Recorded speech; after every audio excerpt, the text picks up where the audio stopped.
Hello and welcome back to my world of stuff. It's Friday morning. I have a question for you. What do the following films, and bear with me on this, what do the following films all have in common? Right, here we go. The Jaws of Death, aka Mako. The Shark Hunter, Zombie Flesh Eaters, Monster Shark, Shark's Paradise, Night of the Sharks, Deep Blood, Cruel Jaws, Great White, Deep Blue Sea, Shark Attack 2, Shark Hunter, Megalodon vs. Sharkzilla, Shark Attack 3, Megalodon, Dark Waters, Open Water, Red Water, Shark Zone, Hammerhead, Shark Frenzy, Raging Sharks, Spring Break, Shark Attack, Shark in Venice, Shark Swarm, Malibu Shark Attack, Mega Shark vs. Giant Octopus, Psycho Shark, also known as Jaws in Japan, The Shark is Still Working, Dino Shark, Mega Shark vs. Crocosaurus, The Reef, Sharktopus, Shark Knight, Snow Shark, Ancient Snow Beast, Super Shark, Swamp Shark, Two-Headed Shark Attack, Bait, Dark Tide, Jaws of the Shark, Jersey Shore Shark Attack, Jurassic Shark, Sand Sharks, Shark Week, Avalanche Sharks, Ghost Shark, Sharknado, Shark Attack, Ghost Shark 2, Urban Jaws, Mega Shark vs. Mecha Shark, Piranha Sharks, Sharkansas Woman's Prison Massacre, Sharknado 2, the second one, Sharktopus vs. Terracuda, Three-Headed Shark Attack, Mega Shark vs. Colossus, Raiders of the Lost Shark, Robo Shark, Shark Exorcist, Shark Killer, Shark Lake, Sharknado 3, oh hell no, Sharktopus vs. Whale Wolf, Zombie Shark vs. Zombie Shark, also known as Shark Island, Atomic Shark, Damn Sharks, Dick Shark? Ice Sharks, Ozark Sharks, Planet of the Sharks, The Shallows, Sharknado, The Fourth Awakening, Sharknado, The Fourth Awakens. See what they did there? Sharkenstein, Five-Headed Shark Attack, 47 meters down, Empire of the Sharks, House Shark, Land Shark, Mississippi River Sharks, Open Water 3, Cage Dive, also known as Cage Dive, Sharknado 5, Global Swarming, Toxic Shark, Trailer Park Shark, also known as Shark Shock, Six-Headed Shark Attack, Deep Blue Sea 2, Frenzy, aka Surrounded, The Last Sharknado, It's About Time, The Megalodon, Nightmare Shark, Post-Apocalyptic Commando Shark, Santa Jaws, 47 meters down, Decaged. What do you mean stop? But I've got loads of them. Oh, and not forgetting Baby Shark, do. Yeah, all of these things have sprung from the jaws of the greatest shark movie of them all, which today celebrates its 50th anniversary. Let's jaw about Jaws.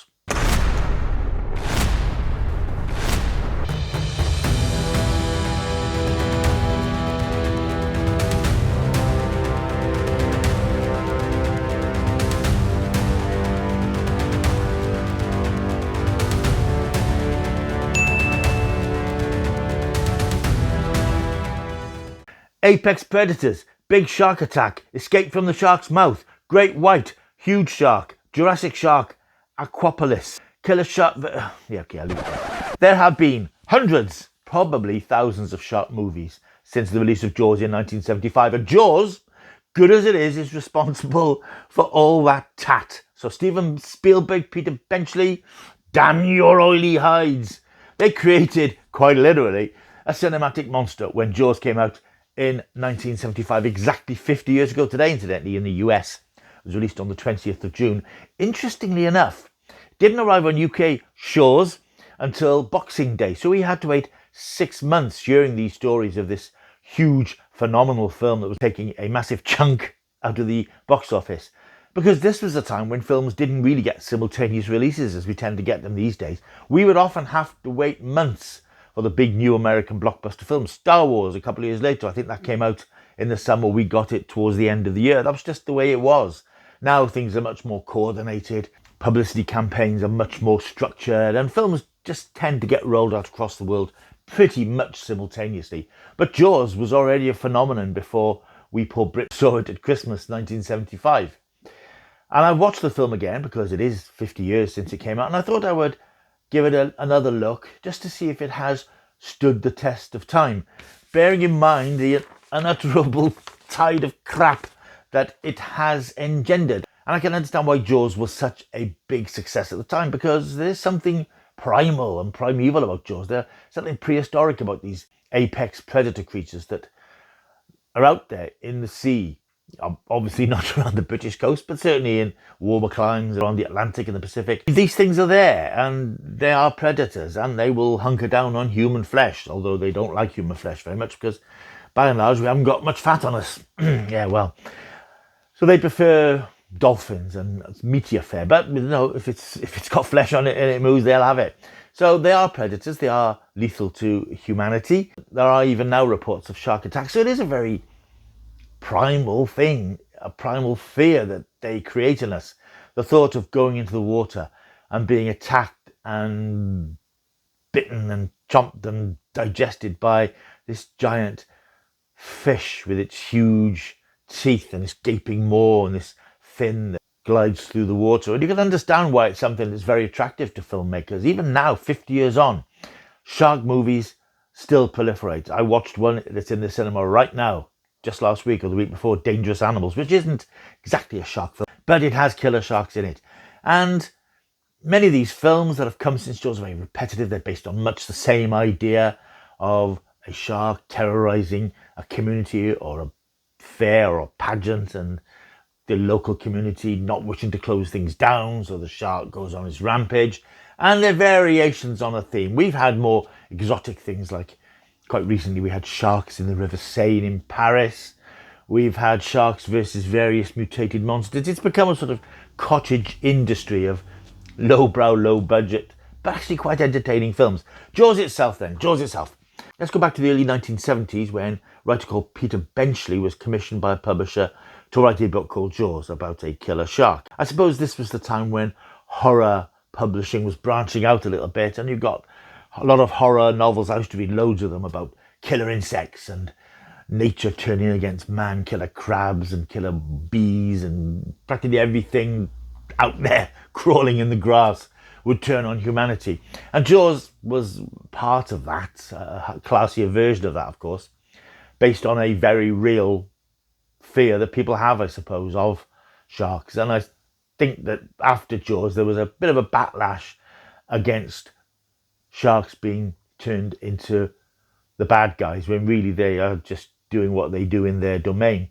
But Jaws came along in 1975, and what it did, it wasn't only a massive hit in its own right, it created a new type of film. It very much changed the direction of the cinema going experience, because before Jaws we'd had big spectacular films, but there wasn't a summer blockbuster season as we know it these days. And Jaws came out smack in the middle of summer in America, took nearly $500,000 at the box office worldwide at a time when that was just unthinkable. I think it was the first film to take 100 million in America alone. It was a massive hit, and it came out in the summer. It brought people to the cinema in their droves.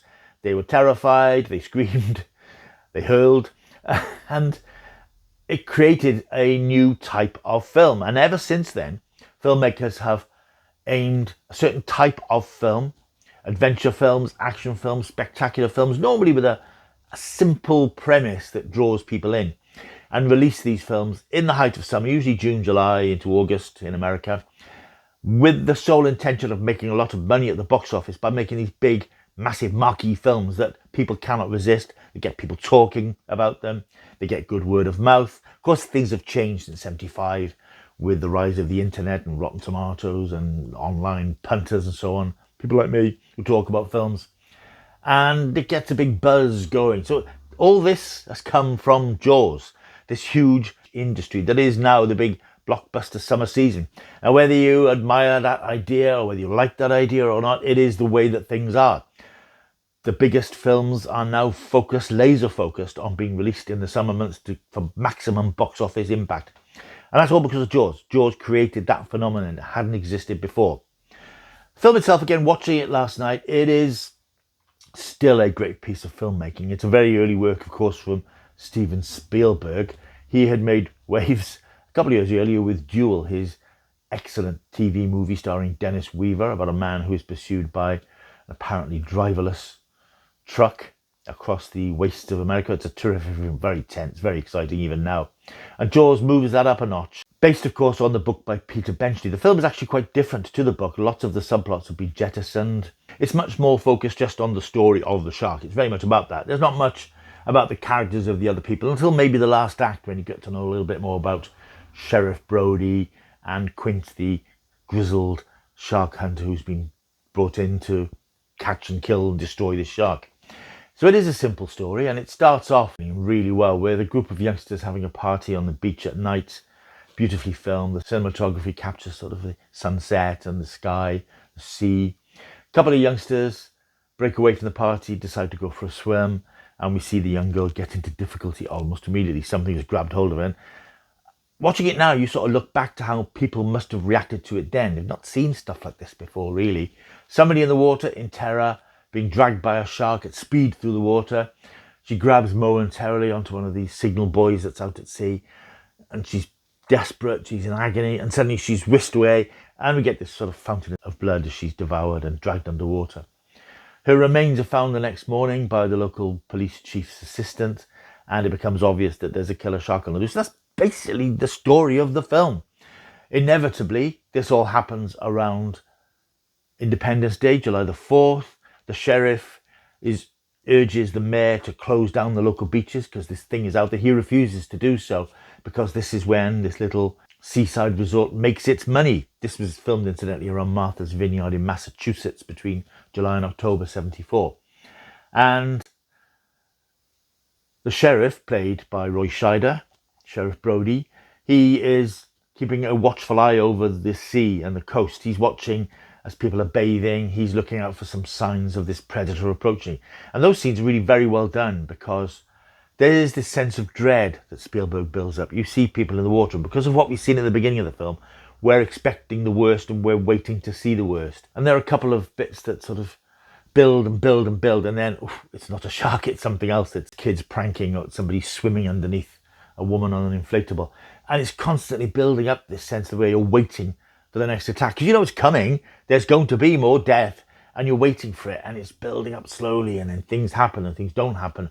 And then we get the sequence where the beach is full of people, and a famous sequence, I suppose, with the Kintner, I think the Kintner kid, Alex Kintner, goes out to swim. His mother sends him out.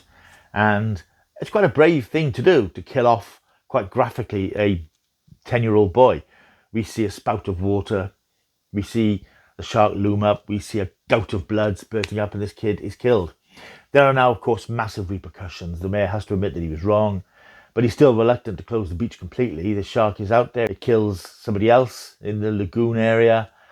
And that's basically what the story is. It's now the battle to find and destroy this shark before it destroys this community. No, it's a very simple, straightforward story, and I really enjoyed it. And I appreciated the filmmaking a lot more than I have done in the past. Now, I've never been a massive fan of Steven Spielberg. I appreciate that he's a good director. I find some of his films have a slight sickliness to them, which makes them difficult for me because I don't do sickly.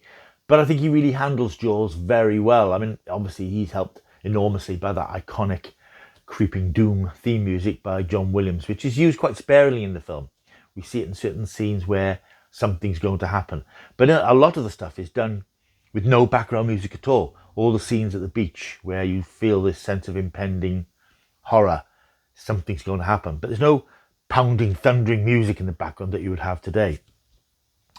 And I also noticed that in the final sequence, which isn't my favourite scene in the film. In fact, the whole hunting the shark bit never engages me in the way that the first half of the film does, because the first half is about the community and people being attacked and this threat that's there and it's approaching and how to deal with it. And I think that when we get the three main characters out on the Orca, which is Quint's boat, it becomes a bit distant for me then. And we get to know a little bit more about the characters, as I said, but I just find that a bit heavy going, I suppose, until things start to kick off towards the end. And when they do kick off again towards the end, when they start tracking down and trapping the shark with a view to destroying it, that's played without music as well a lot of the time. And that's really a bold move.